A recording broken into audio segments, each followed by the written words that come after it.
കർക്കിടക മാസം എന്ന് പറയുന്നത് പുണ്യമാസമാണ്. രാമായണ മാസമായിട്ടും ആചരിക്കപ്പെടുന്നു. ഇവിടെ ഈ വരുന്ന കർക്കിടക മാസം 32 ദിവസമാണ് വരുന്നത്.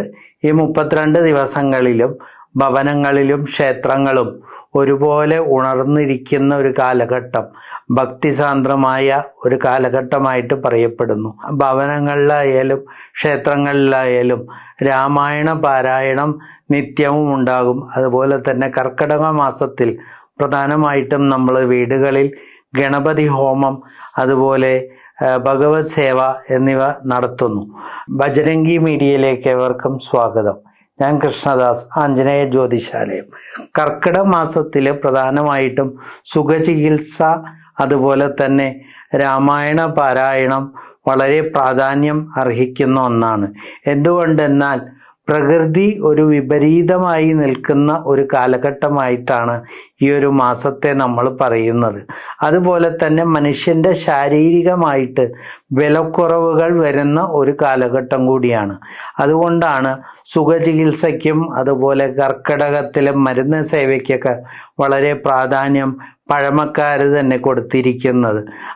നമ്മുടെ വീട്ടിലായാലും നമ്മളുടെ തൊഴിൽ മേഖലയിലായാലും എവിടെയായാലും ഒരു വിപരീത ഊർജം വന്നിട്ട് നമ്മളുടെ കർമ്മങ്ങൾ തടസ്സപ്പെടുത്തുക, അതുപോലെ നമുക്ക് ശാരീരിക ബുദ്ധിമുട്ടുകൾ വരാതിരിക്കാനും കൂടി വേണ്ടിയിട്ടാണ് ഇതൊരു പുണ്യമാസമായി കണക്കാക്കി ദിനം പ്രതി രാമായണം വായിക്കുന്നതും കുടുംബങ്ങളിൽ നേരത്തെ സൂചിപ്പിച്ച മാതിരി ഗണപതി ഹോമം, ഭഗവതി സേവ എന്നിവ നടത്തുന്നതും.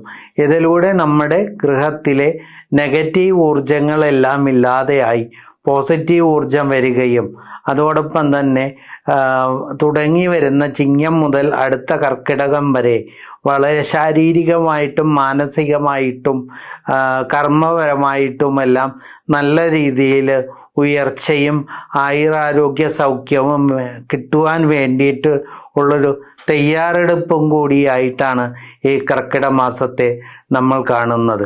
അപ്പോൾ ഈ കർക്കിടക മാസം, ഈ വരുന്ന പുണ്യമാസം എല്ലാവർക്കും നല്ല ഒരു കാലഘട്ടമായി വരട്ടെ എന്ന് ആശംസിച്ചുകൊണ്ട് നിർത്തുന്നു.